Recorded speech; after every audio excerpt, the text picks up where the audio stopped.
of you know on the Howie and Beastmode podcast, we come from a faith background. So we love business, strategy, growth, and execution, as well as career development, but we do come from a faith background. And although we don't overtly talk about that as much, we actually have something that's pretty encouraging that Beastmode shared with me today that I thought we should just share with all of you that happens to have a faith and business aspect to it. Beastmode, what do you got?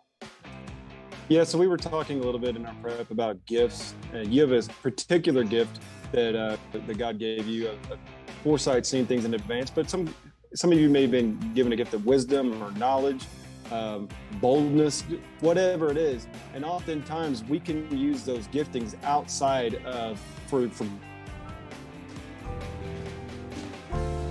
Father God, we're just so grateful for this time. God, I just pray, Lord, that you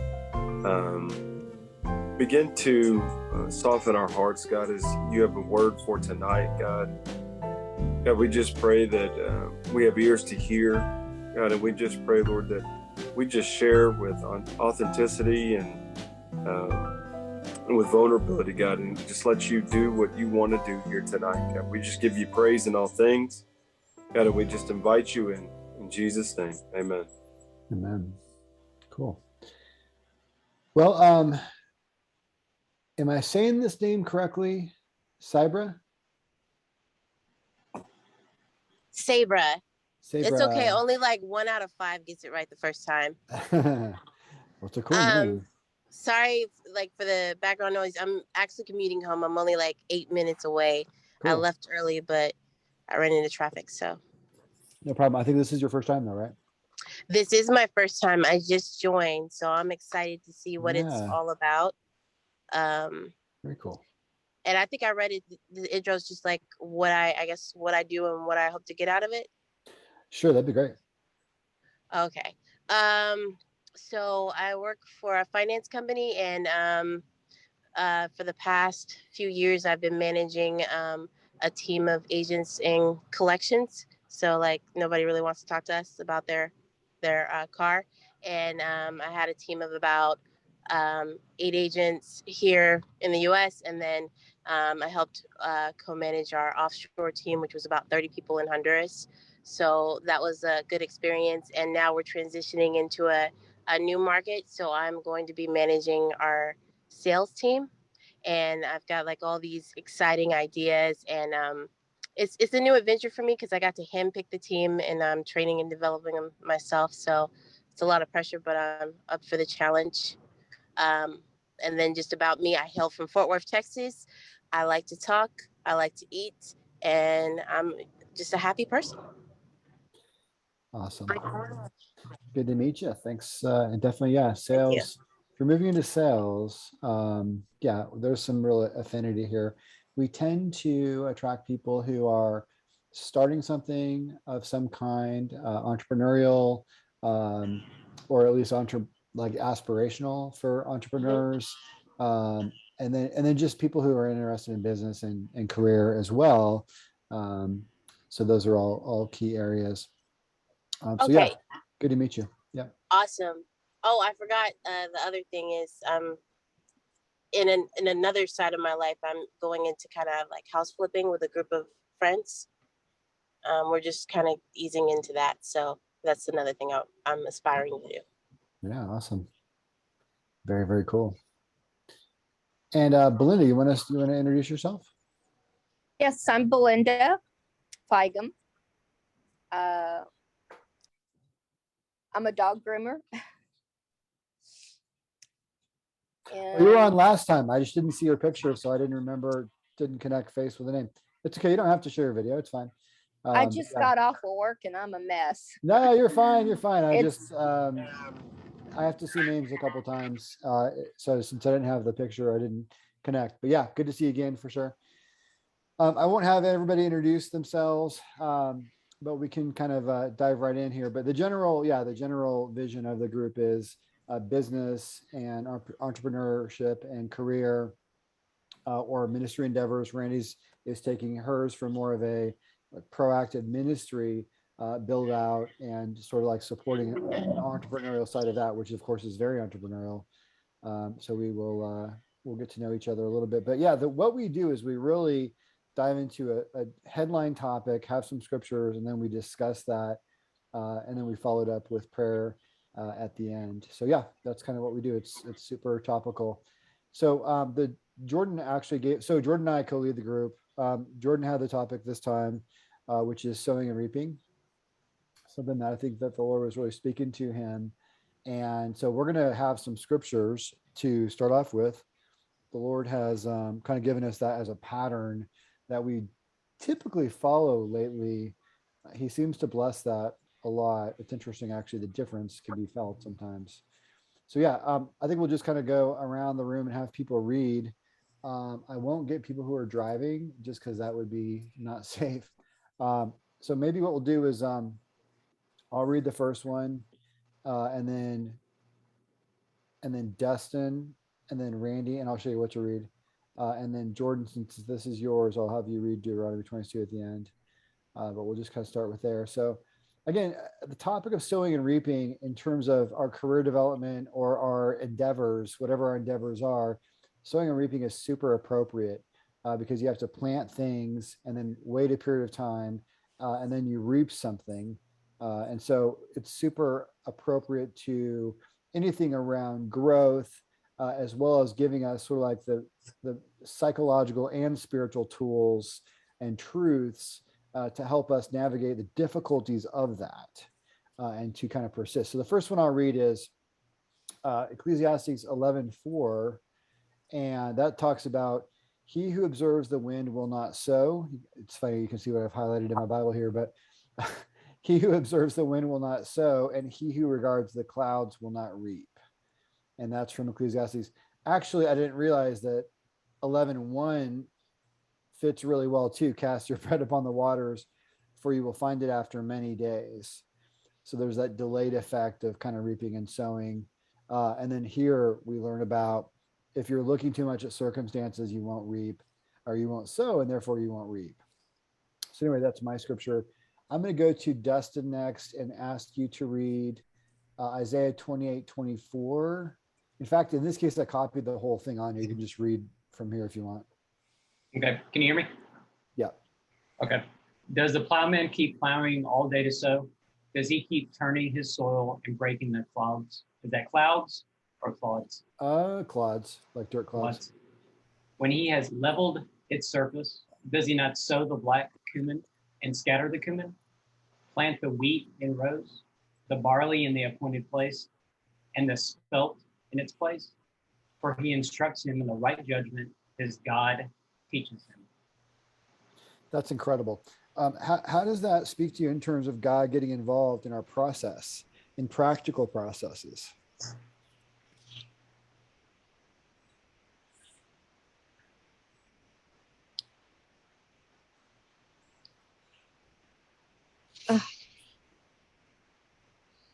Dustin, you there? Yeah.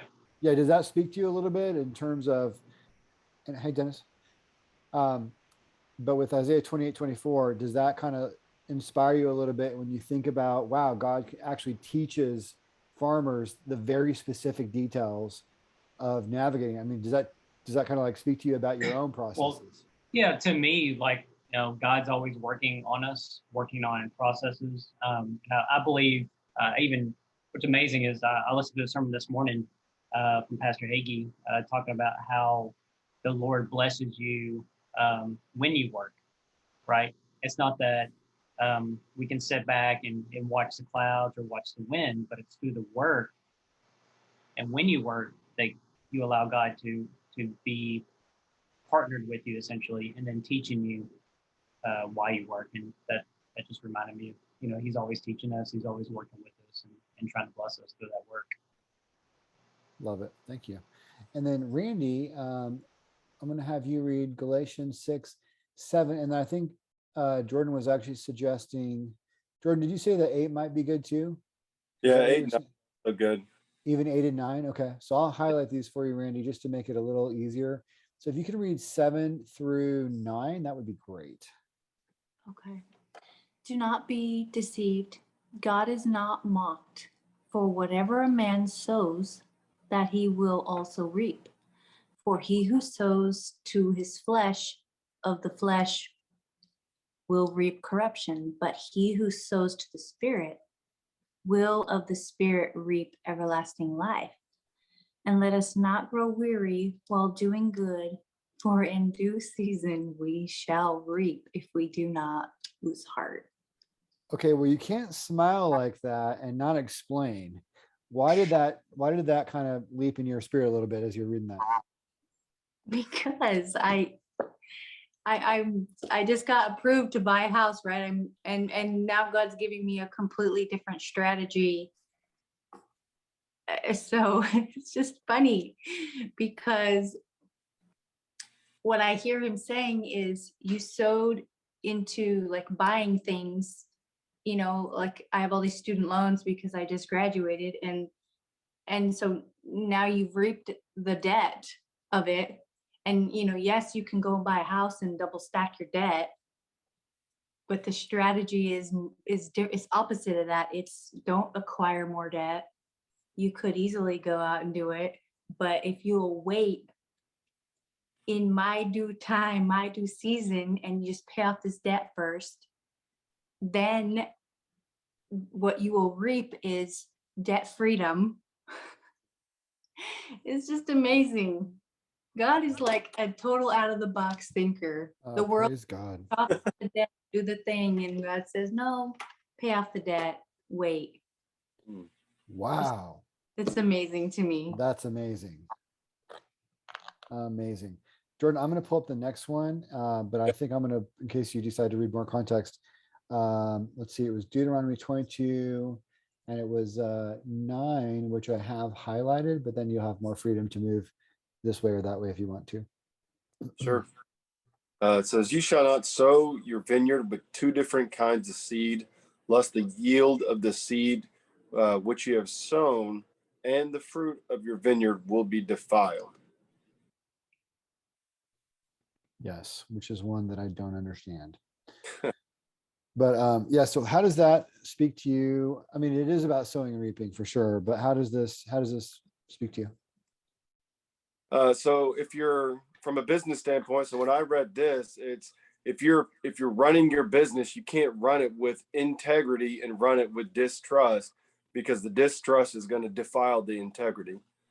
You can't run it with two different. That little bit is going to defile the whole thing. Okay, I totally get it now. Mm-hmm. Okay, thank you. Yeah. Very cool. Well, that's kind of the 4 foundational scriptures we want to kind of dig into. So the first one is, and I mean, I was going from number 1. The first one is you will reap what you sow. And of course, although it's a business group and it's business and ministry minded and entrepreneurial minded and all of those and career minded. So although we kind of like start off in that direction, you can take this into a personal direction if you want as well. So yeah, so you will reap what you sow, which is of course this Galatians here. Dustin, what is that? How does that speak to you in terms of kind of like business or career or even personal?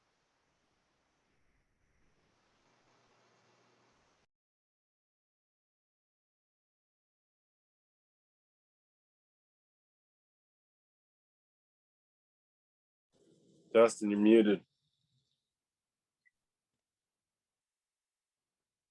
Can you hear me now? Yep. I think what it does is it's how we relate to each other relationally when doing business. Really, how we treat each other, and what we obviously want to receive.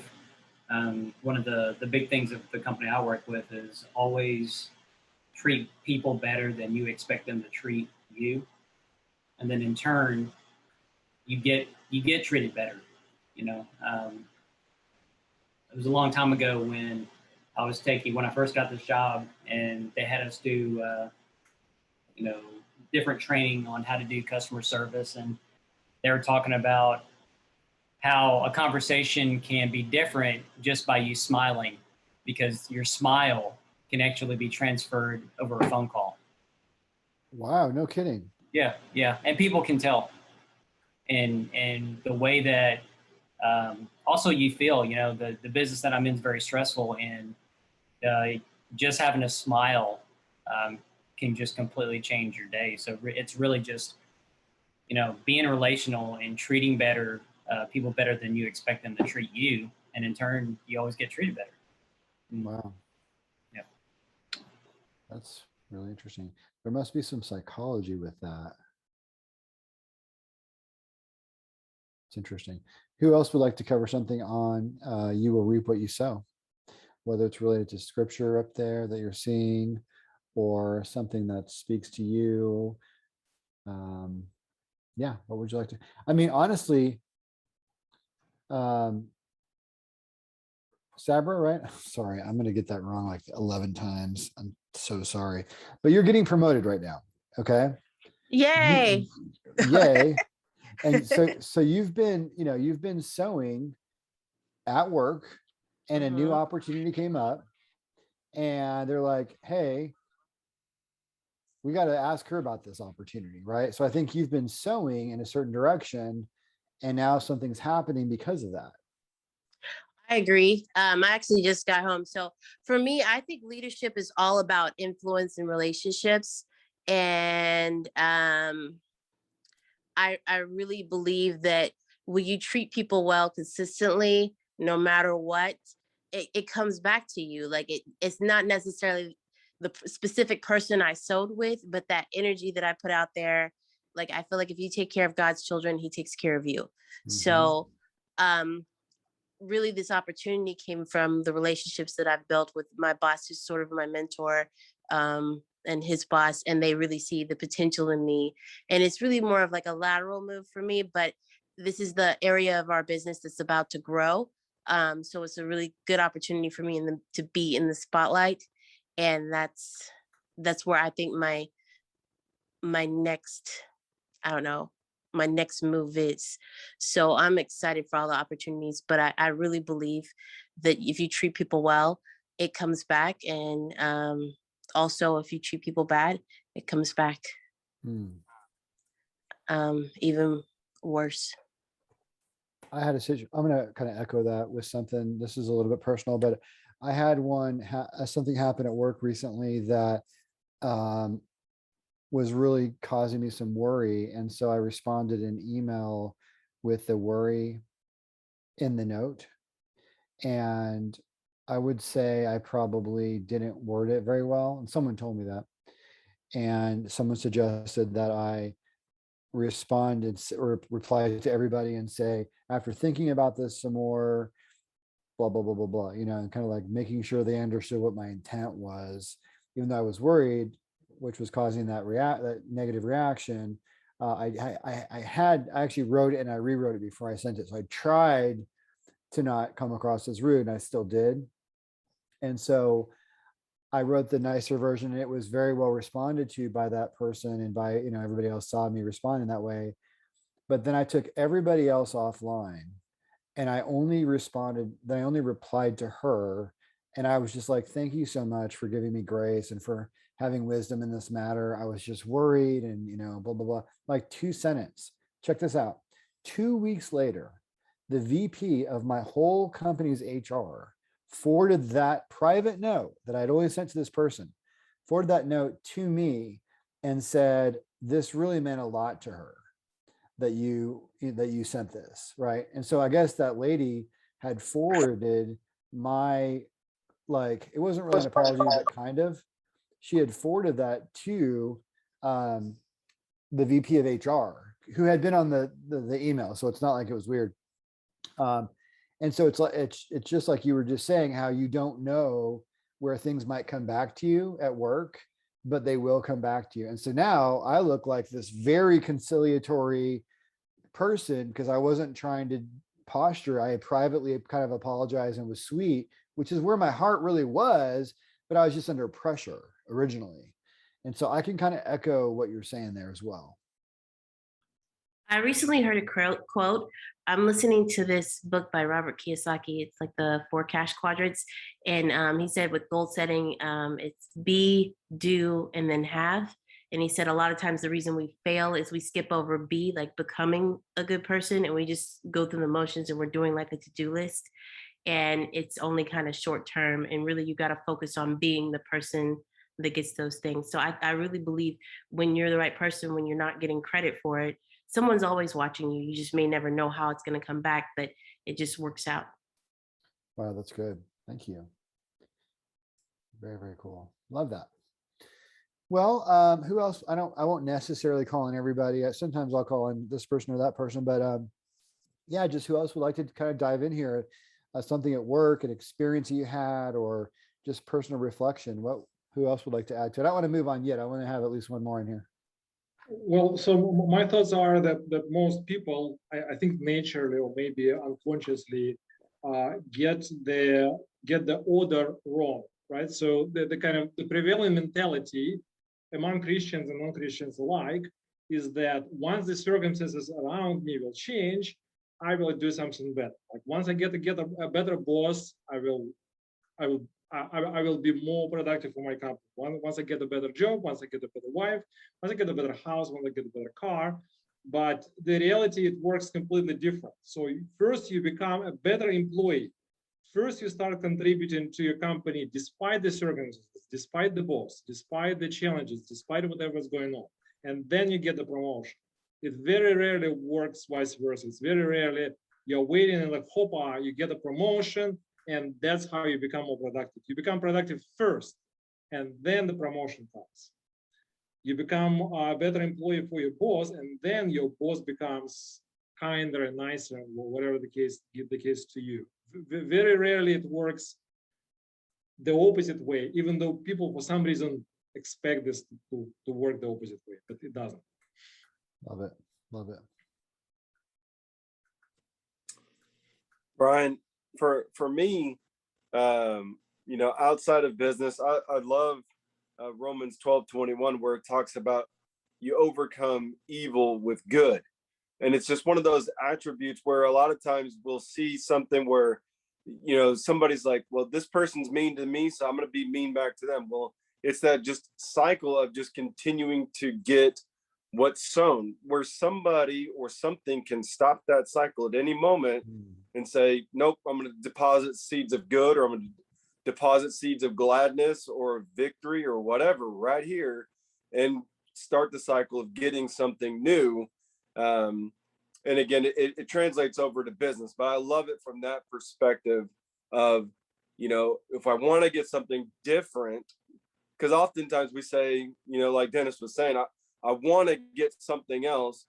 I want to get a promotion, but I'm not sowing the seeds of promotion. I'm going to get what I sow.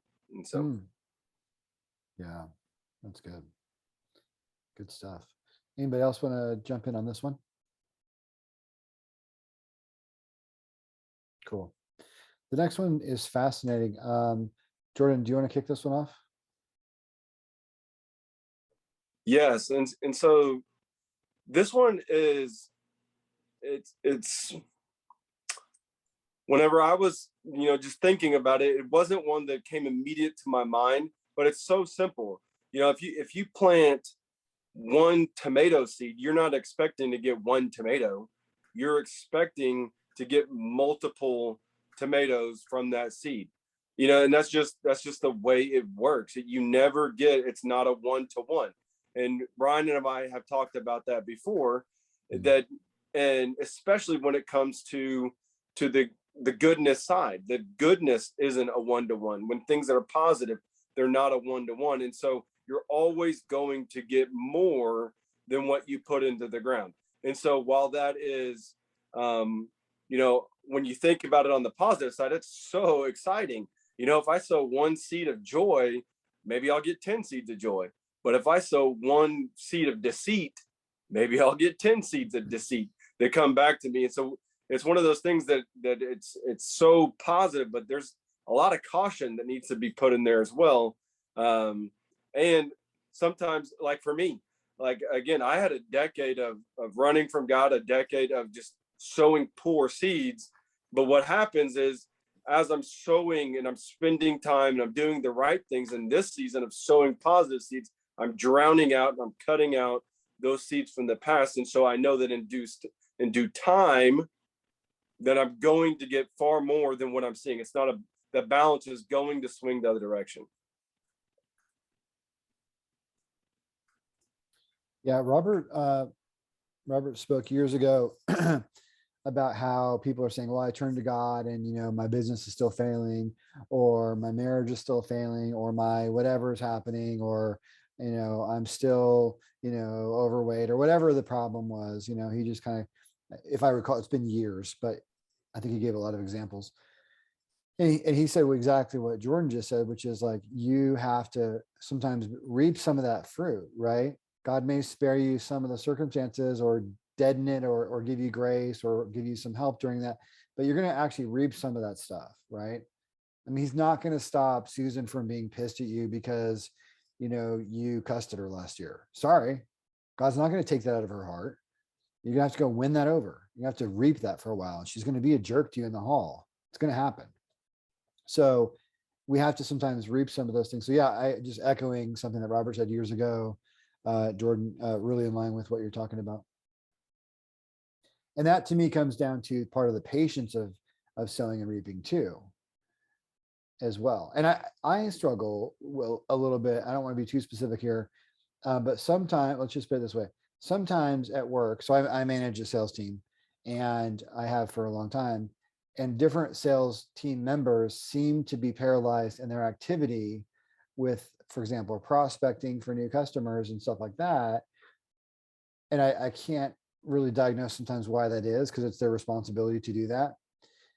But I think part of it could be the paralysis of not being able to understand the law of sowing and reaping, that if they will go sow a bunch, that they will eventually, after a given time, be able to reap from that. And they sometimes maybe they're younger people or whatever, who knows what they've experienced in their background. They may not have ever been encouraged. So I try to offer those kinds of things. But yeah, whether it's sales or entrepreneur or new roles or ministry, whatever we're building, part of it is the sowing and reaping with patience, which kind of Randy spoke to a few minutes ago, where it's like, you can have X, Y, and Z, but you might have to be patient as well.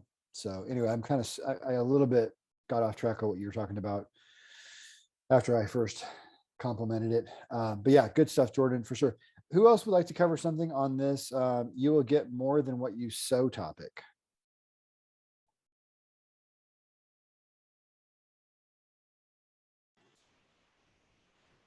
Can you hear me, guys? Yep. So kind of to bounce off what Jordan was saying, I don't remember what it was another sermon, but they were talking about, you talked about seeds. He was talking about trees. And so whatever we do, we're planting trees or deep roots, right? You got to build deep roots to grow trees, which then grows the fruit. And so when you're talking about, obviously, some of that time, some of the reaping, it all takes time. Well, yeah, because you have to build the roots, obviously, and then the seeds come from the trees. And so once again, just to bounce off what Jordan was saying, seeds, trees, what are we building here? Are we building those trees that we need to build? And in the future, then we'll obviously reap that fruit. And it's hard because sometimes you work for an organization that doesn't have the patience, and they might even see that you're doing the right things, but they discount the fact that you are planting incredible seed because they have corporate goals around timeframes, for example, quarterly earnings and things of that nature, right? And so I think that's the problem, is when you work for somebody else, which most people have to, at least for a season, you have to sometimes worry about fake timeframes, like these man-ordained timeframes of a quarter, like 3 months.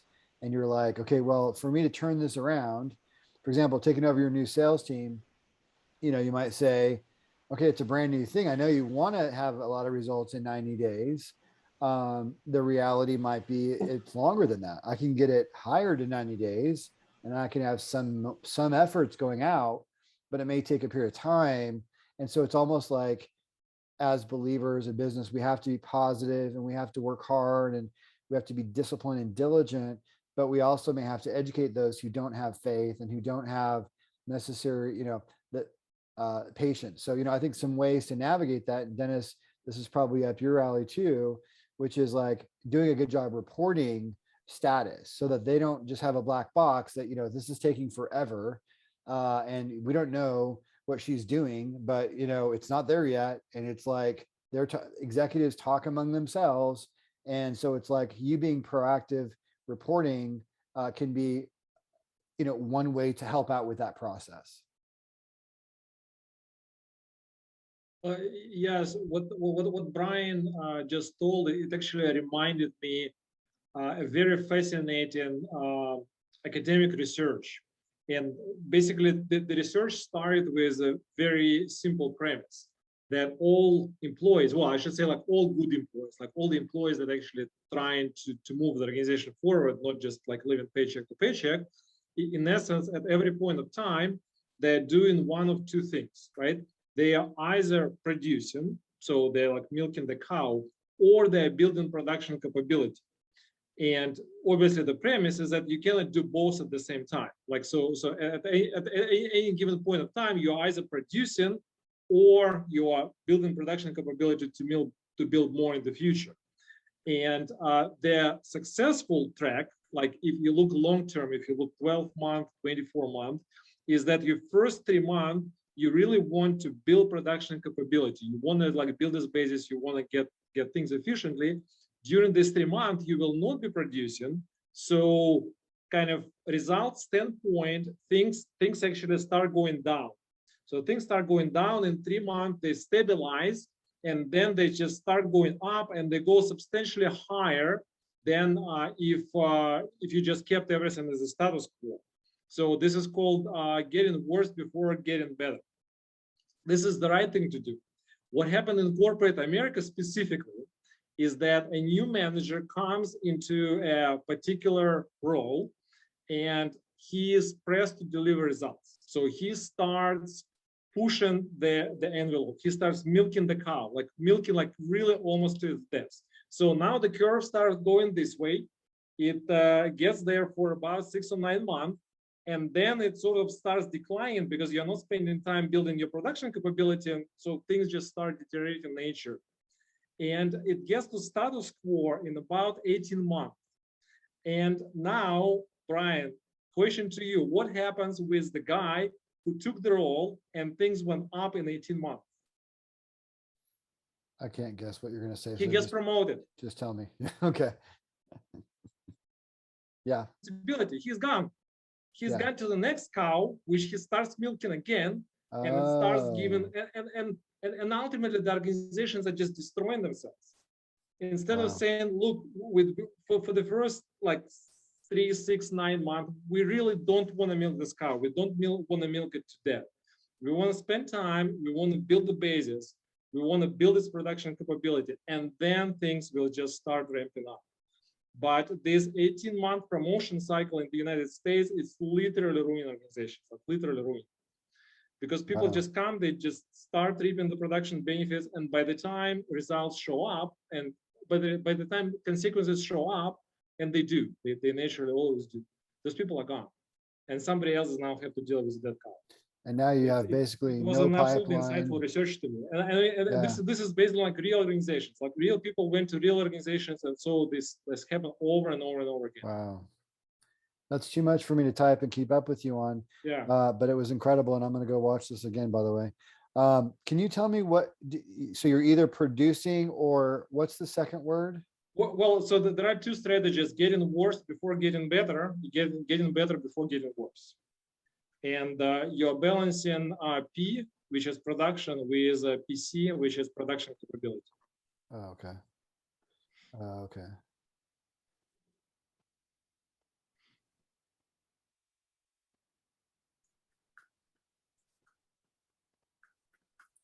This is kind of validating to me.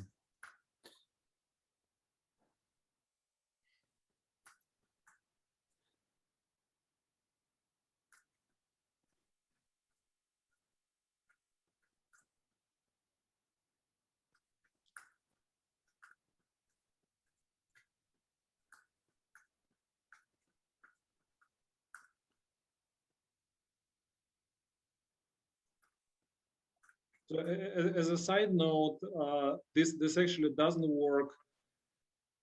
This phenomena is more or less related to the United States because of this very much 18-month promotion cycle. So in Japan, it doesn't work. Oh, okay. Because you sit in your position for like years to come. And so once you start milking the cow and milk it to death, then you will actually have to deal with that cow. But in the United States, this 18-month promotion cycle plays a very, very detrimental role to what's going on within our economy. So building the production capacity, building a new sales team, for example, would be things like developing sales collateral, sales lists, sales processes, sales training, sales KPIs, and not so much going and discounting the crap out of every deal that's in the pipeline right now and burning the forest down, to try to get enough to hit your quarter. And unfortunately, Dennis, and you are mentioning that it's a US thing, I agree with that. I kind of feel like I've run into that a lot in my career before, let's just put it that way. And I think what we have to do as sales managers or even as entrepreneurs is we have to have the approach of slowing down, which goes back to the patience thing Dustin was talking about, which was great. And Jordan, talking about the patience aspect of planting the tree, watering the tree, trimming the tree, instead of just like, it's got one apple, I'm going to take that apple and then I'm going to go on and take the next apple, instead of doing anything to tend to that tree sort of approach. So yeah, this is really good. I probably didn't do a great job of capturing that, but we do record these, so you guys can check it out on YouTube later. But that was worth the price of admission. So thank you very much. And that's not only about,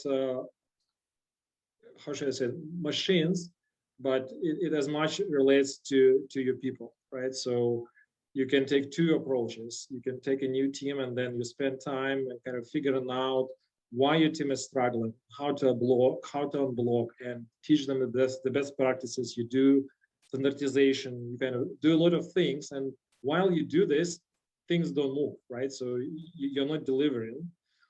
Or option number two is you just like press as hard as you can on anybody, just get as many results as you can. And if somebody quits, like, well, too bad, we're just going to hire somebody else and we're going to press somebody else for even more results. So this idea, I think, started with a production environment of machines, but it's as applicable to people. Yeah, that's great. And the problem is, like, since your corporate executives may be feeling pressure from Wall Street or pressure from their board or whatever it may be, you may find yourself in a situation at times in business where you have to be the stop. For you to be proactive, like Dennis is talking about, to build production instead of just producing and milking the cow, for you to slow down and do the proactive things like listening to employees, finding out what's in the way, find out what the problems are, building the things that they need, all of that takes, first of all, probably a little extra time. You may not have a 40-hour work week. You may have to put in a little bit more time. Be smart, take your Sundays off, don't, make sure you get some rest, but you have to be between the corporate structure and the employee. You have to sit in the middle, and you have to basically resist that pressure. And I've been this and I've done this. You have to resist that upper pressure from people who are stressed and worried, and protect your team from that below. Sorry, you had a question. Yeah. Sorry, I was on mute. No, I just thought of something about reaping what you sow. Like, basically what I got from Dennis is basically trying to take a shortcut is not going to get you there for a sustainable amount of time. But also, I feel like if you work people to death or you get there in a dysfunctional way, you also get more of what you sow in that. So that's going to multiply. So yeah, maybe it gets me there, but now I've just multiplied all the negative things that I did to get there. And I'm just going to have more of that dysfunction. That's great. Yeah, and there's things that the scripture is talking about too. And we all, Brian mentioned it about taking Sunday off, taking a Sabbath. Well, the Bible talks about, giving the land a break. Just like Dennis was talking about, you can't keep just pouring seed into that same land over and over and over again. Eventually that land needs a break. It needs that time to recoup, to make it fertile again, to receive. some nutrients and needs that love. Sometimes our team, you got to say, okay, it's time to pour love into our team so that our team can then go pour love back into our customers, our current customers, our new prospective customers we're trying to get to. And so, but again, part of what we're talking about and what Dennis and Brian and everybody else is talking about is we're going to get more than what we sow, right? That's our principle.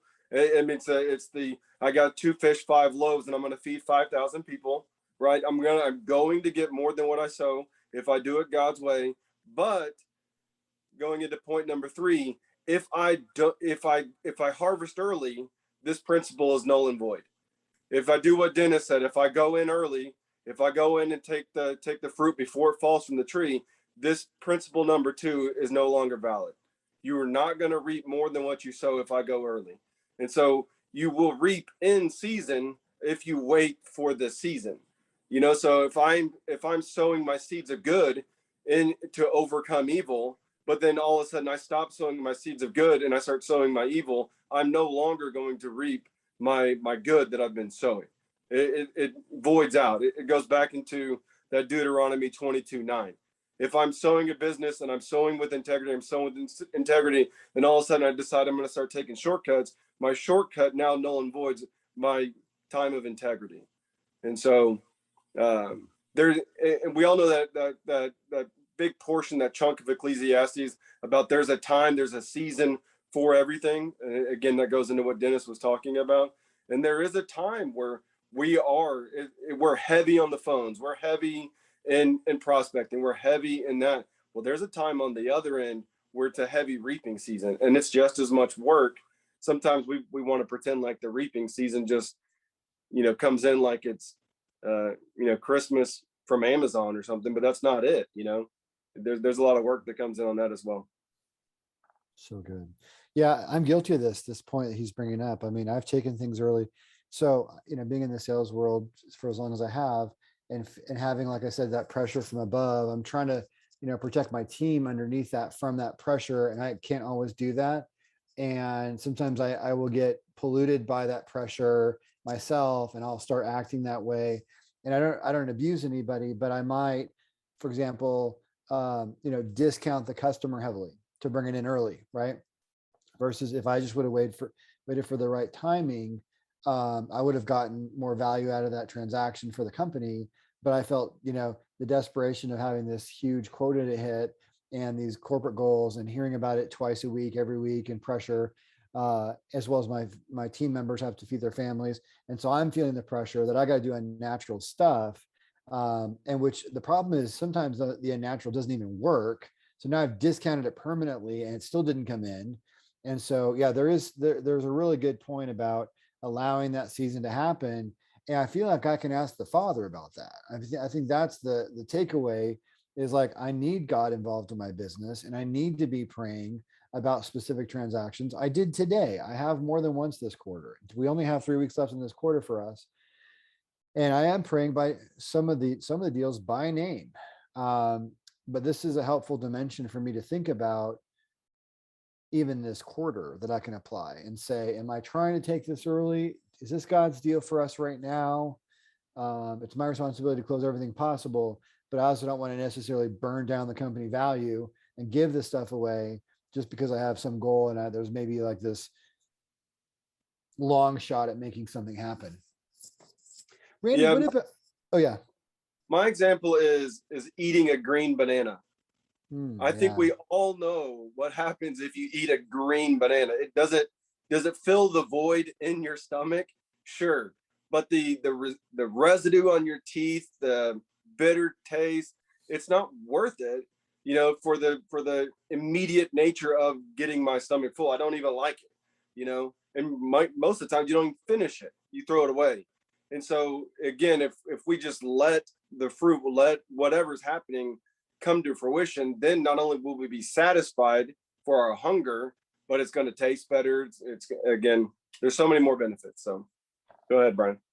Yeah, I was going to call him Randy and just say, whether it be the last part is interesting, number 2 is interesting for your ministry, but also number 3, I mean, any of it is, But with the things that you're trying to accomplish in the ministry world, which I'm so glad you are, and so proud of you and so inspired. But how do these things, how do you kind of like gravitate around those couple of those thoughts there? Yeah, I was thinking of Darren Hardy's book, The Compound Effect. And it talks about I don't know if they called it the magic penny or something. And what he's saying is he could either give you $3 million or he could give you a penny and you have to wait for the penny to compound. But the penny doesn't compound until like on the 31st day to over 10 million. But he talks about how if you would have waited, you would have had over 3 times as much. But like you were talking about premature acting prematurely, that you only get the partial man-made blessing. And also what's cool about God is that while we're waiting for our season, he's working on our character. Wow. Dig into that. So painful, but so good, because, you know, yeah, maybe you had to wait 10 years, maybe you had to wait 5 years, or who knows, but you are a better person for proving that you could withstand the instant gratification of our society that is just so prevalent. And it goes back to I forgot the gentleman's name that's talking about the 18-month thing. Oh, Dennis. Yeah. Yep. Right. Dennis. I think it's been something that has been in our jobs nowadays is, you know, people used to stay on the job for a long period of time. It took a really long time to get promoted. And nowadays, you know, and I try to millennial bash or anything, but with that era of employees, it's kind of like we want to be promoted within 18 months or even sometimes 12 months, but you don't even have the time to see someone's character fully in 12 months.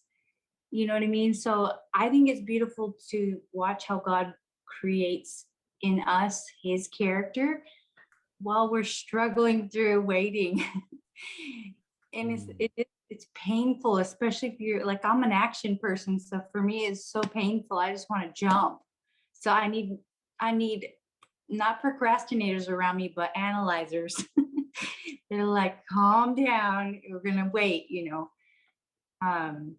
and do it the right way. It's just so much more fruitful. That's good. That ministers to me actually, because, you know, last year, of course, Dennis and I, and also Leslie, were out of work for a period of time. And, you know, I will say, looking back personally, I did see some development in myself during that time. Dennis, would you look back and say, because that took a while for you too, would you say that you felt developmentally that was helpful to you at all? Or you can't tell yet? I think Dennis's screen is frozen. Okay. Yep, he is out actually. That means he's out. So he has a problem. Okay. Anyway, I do agree with you. It was developmental for me. I just went through that. I wouldn't have chosen it, but now I wouldn't undo it. That's interesting. Good stuff. So you were reaping season. Oh, there you are, Dennis. Dennis, I was asking just before you got kicked out, you know, what Randy's talking about is like the process of waiting as you're sowing and you're trying to work on reaping, and, you know, God sometimes doesn't just answer you in a week or two. You and I had a journey, and Leslie had a journey last year in you know, during COVID, of trying to find employment. Not a great time for that. Do you find that, little, you know, looking back, do you see anything developmentally where maybe you see some changes in yourself through that time?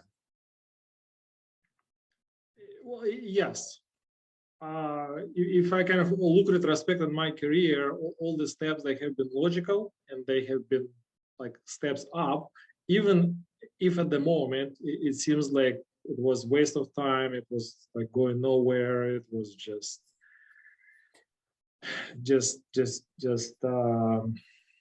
kind of spinning the wheels. But obviously kind of from where I am right now, every step before that was building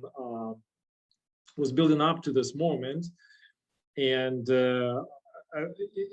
actually the retrospective that it was building up to this moment is a very important experience in and by itself, because with my current organization, I'm literally asking myself a question like, what am I doing here? Like, every single week.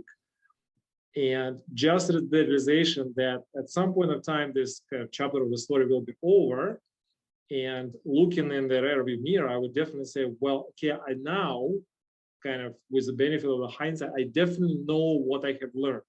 I definitely know what I went through, and I definitely know how I became kind of a better person for the kingdom. That wouldn't happen if I just give up and say, well, it just all seems like a waste of time. I should just do something that I feel more reasonable. So God definitely knew what he was doing from day one in my career, like through all the steps, even though sometimes those steps didn't seem making sense. That's great. Amen. Jordan, you got something to say? Me? Yeah. I can always have something to say. Well, you guys have really, Brian, I know me and you talked about this, and this was really the original thought for why we even started this series on sowing and reaping, is that sometimes there's a scripture in the Bible that says that God gives seed to the sower. And it just blows me away that, again, that, you know, our job is to sow. It's not even our job to originally find seed. You know, he gives us the seed and then tells us to sow it. And then he grows the seed and gives us the fruit of it. So literally our job is just to take the seed he gives us and go put it in the ground. He does everything else. But the original thought is that sometimes we get into a cycle where it's, I want to scale a business. And God's saying, that's not the seed I've given you right now. I've given you the seed to, to build your pipeline. So we're not scaling right now. We're not delivering new products. We're not delivering new services. We're not opening new locations. That's not what we're doing. We are building a foundation. And so that's the seed. And that's the only seed that will work in this season. That's the only seed that'll bear fruit. And so if you try to sow a seed, right? Like, so if I decide I'm going to get my own seed and I'm going to go open another business or open another location, because that's my seed, because that's what I want to do, that seed won't work. But it's the seed of, this is the seed that I'm going to give you. And it's really stirring in me. And I don't think I fully, gathered the entire thought on it. But I think that's what, having 7 or 8 people together can really expound on that thought. But that sometimes, we get frustrated, or I know that I get frustrated because, God, I want to do this. I want to grow, or I want new clients, or I want this. And the only seed that's working is this one over here. And God, I don't want to do that one, but that's the seed that's working. So I need to stop. I need to reevaluate and push my chips in over here, because God not only determined the seed that he's given me, but he's determined where that seed, where it's going to be beneficial. What ground is it going to be beneficial? So if I take an apple seed and I go plant it, in the mountains, it's not going to grow over there. He's determined, Jordan, this is your seed for this season, but this seed only grows here. So if you take this seed and move it over here, it's not going to grow there. And so it's that whole process, and all of it takes faith, all of it takes trust. But in the business world, sometimes we need to reevaluate what's working. And some of it is looking back at, okay, maybe my heart is telling me I need to do this, but the results, my customers, my feedback, what I'm getting is telling me I need to do this over here. Does all that make sense? Yeah, it's great. Randy, you can't smile that much and not comment. Well, it's really good. And what I heard the Holy Spirit tell me while he was saying that was, I give seed to the sower, meaning when God gives you the seed for a specific reason, you're not supposed to eat the seed.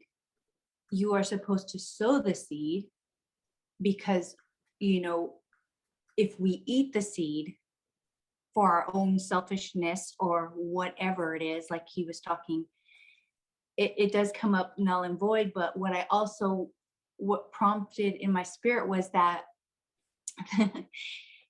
that God can promote you after sowing, even if your promotion doesn't come through a job. And I only know that because from, starting this ministry, I've worked a secular job, forever, feels like, since, 15 years old, but not until 2016 did I start making ministry videos.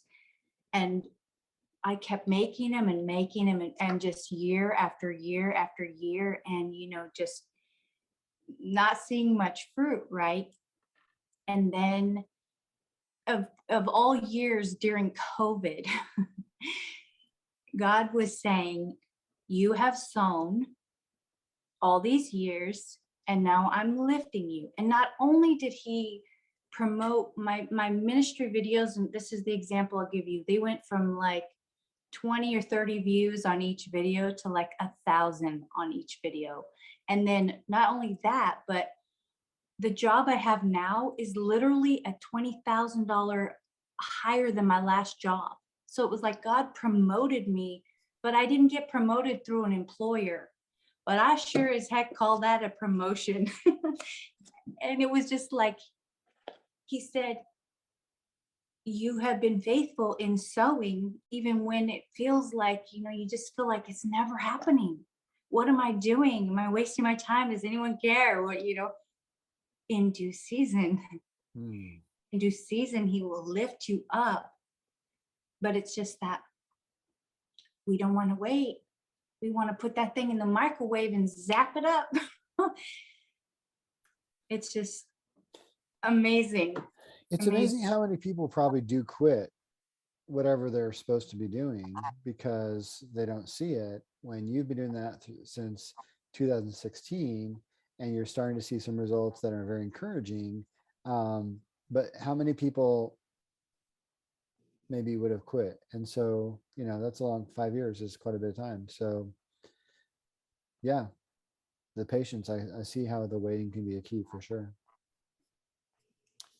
I love it. Seems like you gave me something else, but anyway, I don't know what it was. That's my ADD kicking in. Who else would like to jump in here? Belinda, what would you add to this? You will reap in season. Or you can comment on the last one too. On number 2. Mute. Okay, there we go. Well, I would say, I know the Lord opened the door for me to be a dog groomer. And I was working out in the public for a little while, and it didn't work out because my morals and values are not like theirs. I believe that the Lord has taught me not to treat animals like a number or people like a number. And that's just been in my mind, that I don't treat them as a number. I'm not about the number sign. So when I had my ordeal that happened last year, I had a lot of people, hearsayers saying, just file bankruptcy and they can't do nothing to you. And I prayed about it, and the Lord told me no, because this is the door he opened for me, and we started it. And what door God has opened, no man can shut. So I just kept my business going, even though COVID hit. I just kept going, and I just, of course, the business was really, really down because of COVID, and I didn't know what to do. So the Lord he provided for us in every way. And now that it's been actually, July 16th will be a year that incident happened.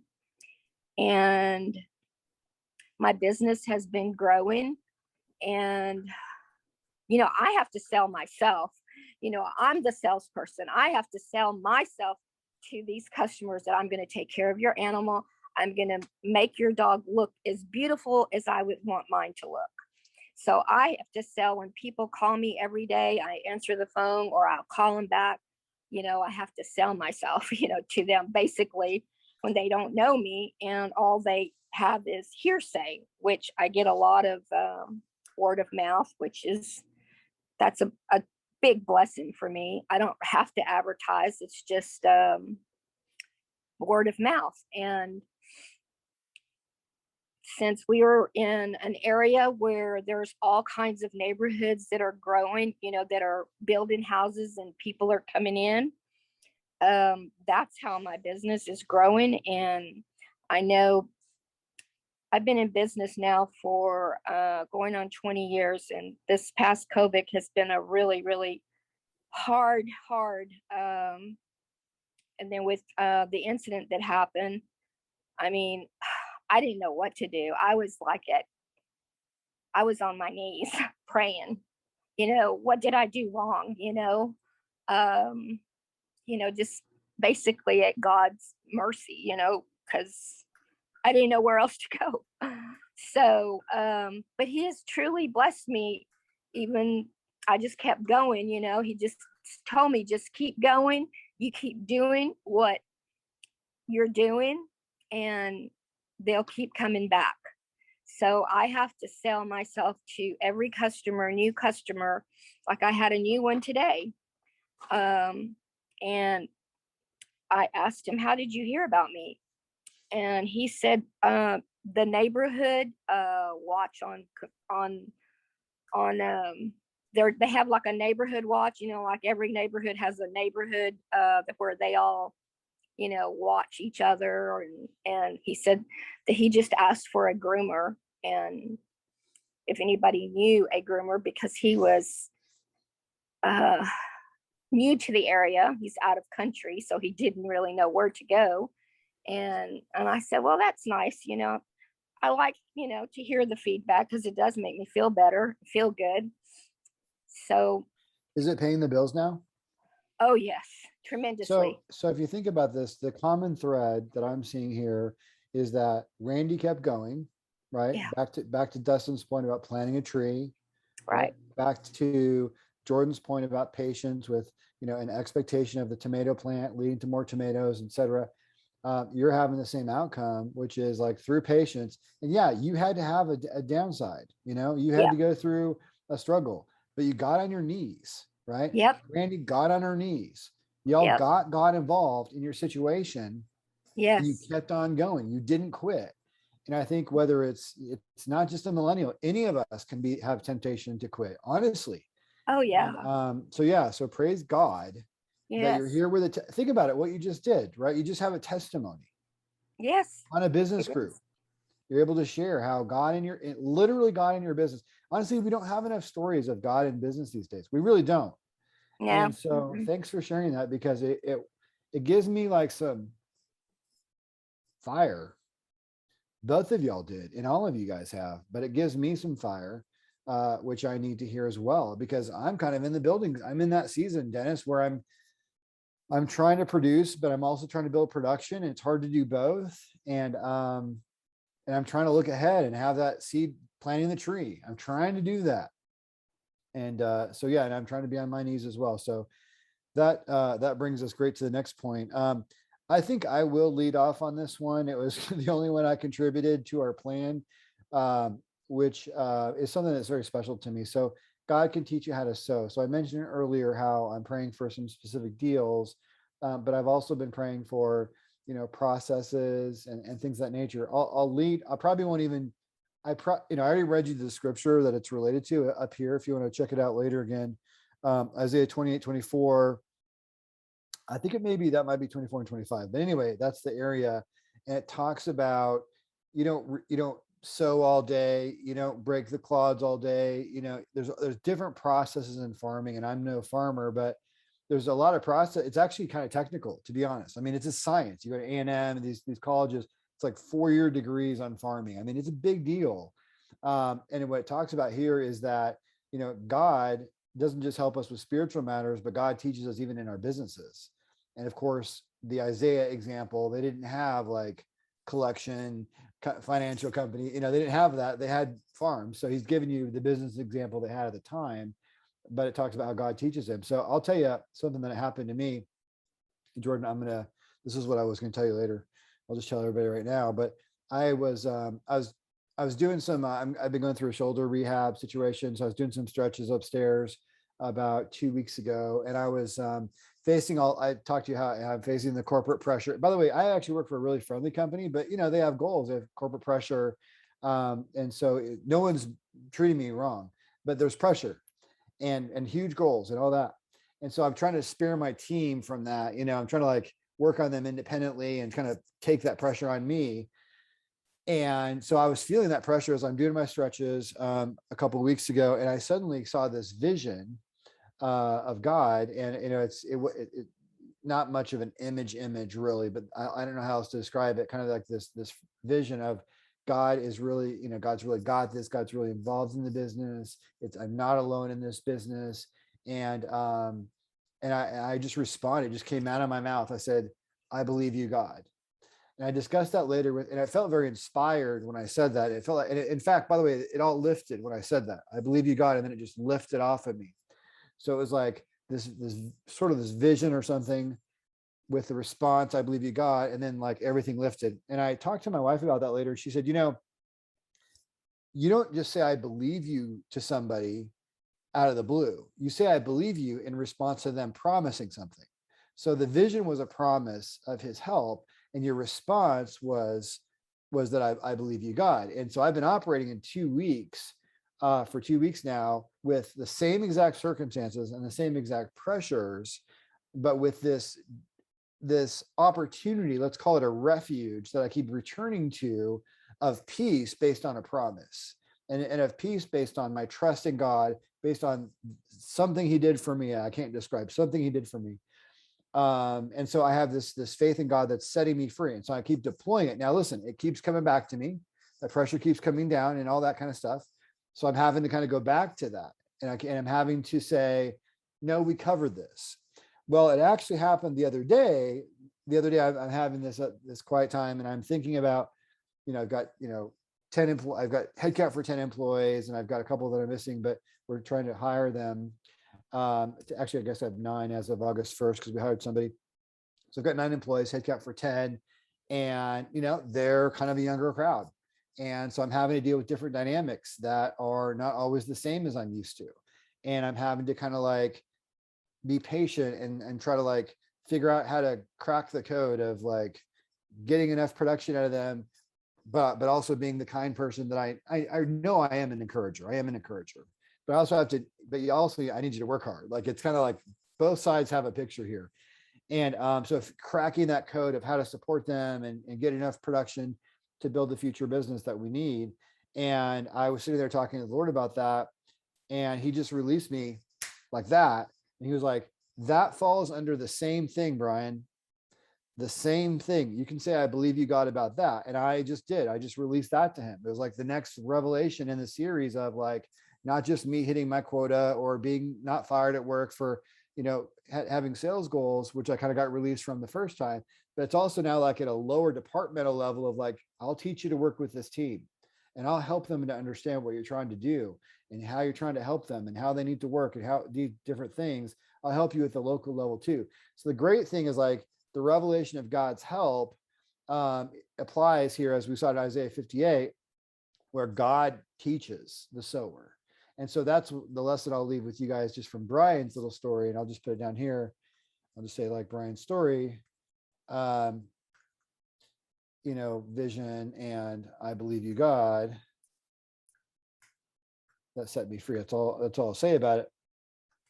But I've been able to operate in that for a couple of weeks, and I'm now going to force myself to operate in that position of faith. I tend to have some anxiety. I tend to have occasional depression. I have a lot of pressure. I'm a perfectionist. I've got my problems for sure. But it's like all those things can be set aside if I have somebody that I can reach out to. And so I've been reaching out to God. So that's how he set me free. And I know that doesn't sound like he taught me how to plant seed in a row. Like, that doesn't sound practical. It sounds spiritual. But I'm telling you, and I told my wife the same thing, because that's off of me, I'm operating in a more creative, vibrant, and hopeful way. And my brain is free because I'm not worried about my job. You're talking to a guy who was doing well and still got laid off during COVID. So I have some PTSD here that I'm dealing with. Okay. But because I have this new freedom from God, I'm able to operate fearlessly ish. You know, it might come in, then I have to deploy it, and then I'm fearless again. There's moments, but it's been repeatable for 2 weeks. And I want to live there. I'm going to tell you, all of you right now, I want to live the rest of my life like this, trusting in God with my business in this practical way, and trusting that not only will He give me the emotional support that I need and help me not to get laid off or these different things that can happen, but He will also teach me how to sow the seed in a line and do all the things that we read about with the practical things, just like with Cyber, with your new job, giving you the practical strategies and ideas. And you're very, very smart. I mean, you're already just like spitting ideas. Like I'm already hearing them and just philosophies in your self-study. But God is going to give you also, and I'll speak this to everybody, like as we trust in Him and we stay on our knees like Belinda did, and we stay on our knees like Randy did, He'll give us also those practical outcomes and practical ideas as well. So I talked too long. I want somebody else to jump in.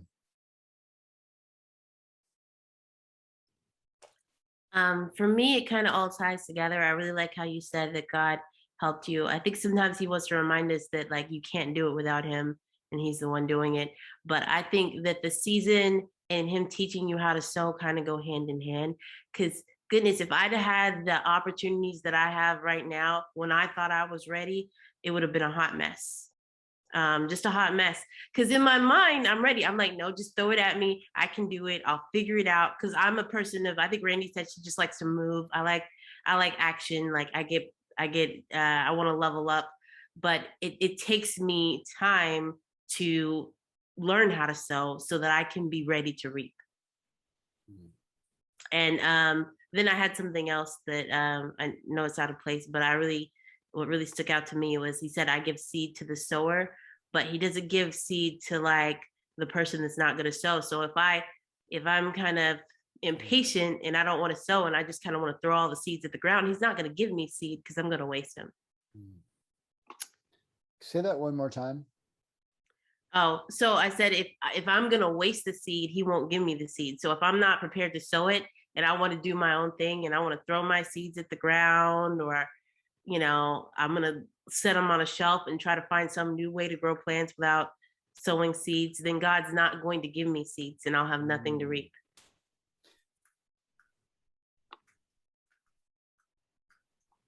And I have seen Him cut seed off.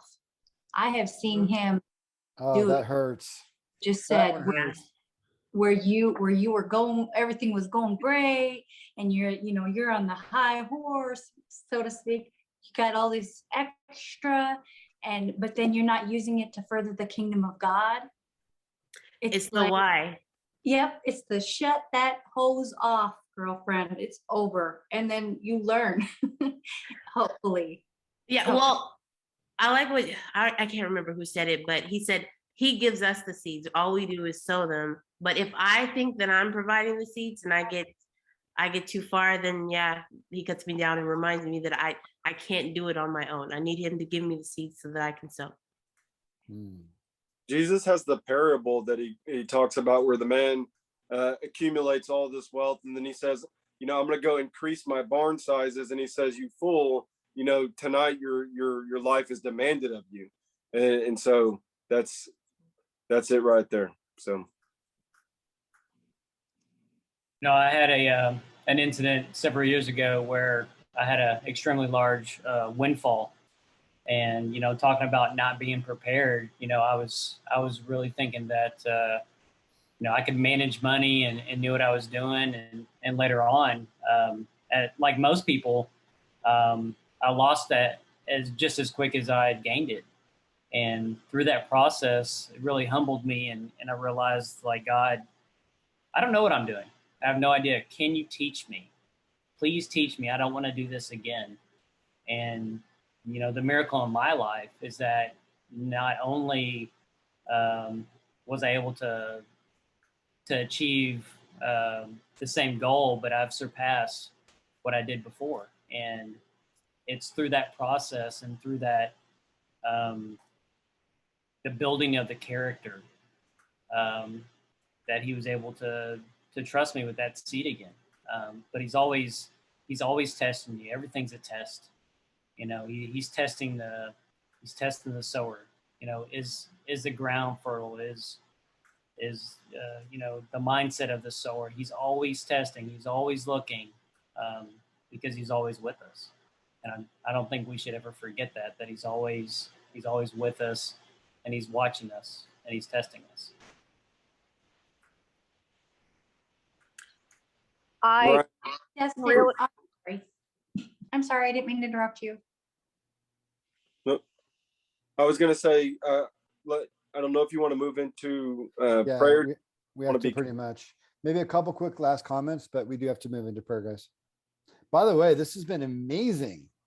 Like the time really has flown. Yeah, the time has flown, which like says something to me. Like you guys have heard about flow. Dennis, you probably like have a book about flow or something. but flow is a state where you're in kind of like this optimal creativity, and time actually passes fast. For me, this whole thing was flow tonight, which is really cool.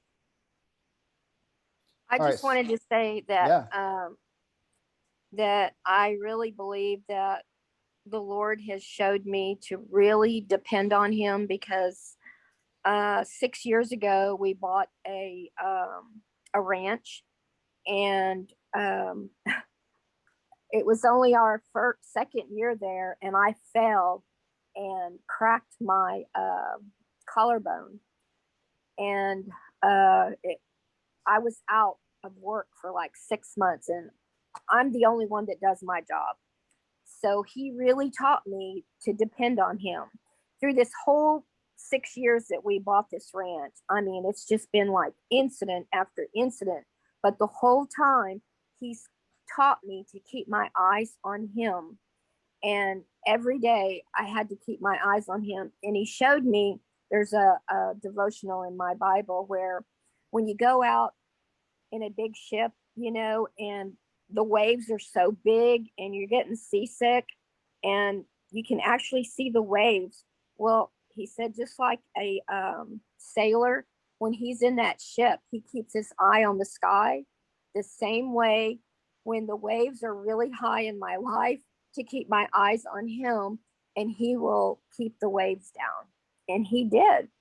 He got me through that. I mean, I cried for 2 weeks. Like, why did that happen? How did that happen? I wanted to really start my business, and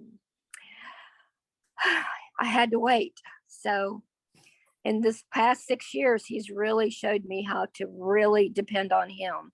And the minute you start depending on yourself and thinking that you can do it, he's going to put you back down on your feet. That's the way, what I think, or what I've seen in my life. You can preach to me anytime. Randy, you had something. I just wanted to show this. Can you see it? Yep. Okay, this is for you, Dustin. This is the book I'm reading right now. I'm about halfway through, and he talks about exactly what you were just saying. And it is basically about, I mean, it's talking about how not to be conformed to this world, but to be transformed, and to do things God's way is completely opposite of the world. I mean, this book is making me rethink buying a house, honestly. Wow. It's so good. You have to get the book. You're muted, Dustin. Oh, it's all about the process. You know, Sabria was talking about, we have this microwave mentality, and it's through the process, it's through the waiting, it's through all of that we truly achieve, because we give God the opportunity to show up. When we want to microwave everything, guess who's doing it? We are. And the results and the plants that we grow are people plants. It's human plants. It's not a God ordained plant. It's not a blessed plant. It's what we produce. And he's got so much more in store for us if we'll just wait on him and trust in him and trust in the process, because his timing is always perfect. I have many stories to tell. Jordan knows some of them. His timing has always been perfect, and it always will be. Always will be. Things that we want to talk about when you're listening to your current customers is the risks. What if they don't listen to current customers and really operationalize business in that way?